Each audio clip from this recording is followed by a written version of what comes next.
Hai, Assalamualaikum semua. Okey, hari ni kita nak belajar pasal doa sebelum makan. Okey, tapi sebelum tu, cikgu nak sebut sikit tentang adab sebelum makan. Okey, apa dia adab sebelum makan ni? Pertama, okey, kita kena pastikan tangan kita bersih. Cuci bersih-bersih dulu, lepas tu baru boleh makan. Okey, dah cuci bersih-bersih, kita pastikan kita duduk.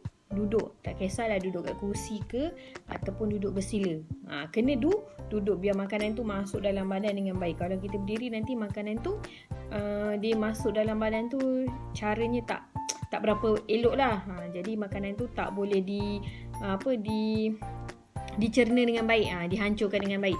Okey, lepas tu dah basuh tangan, dah duduk, kita tengok makanan kita.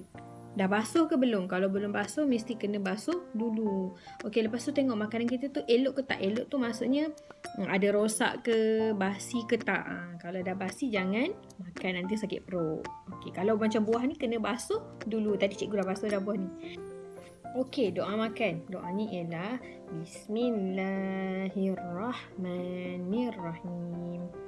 Allahumma barik lana fima razaqtana wa qina azabannar. Ya Allah, berkatilah rezeki yang Engkau berikan kepada kami dan jauhkan kami dari azab api neraka. Amin. Okey, boleh makan.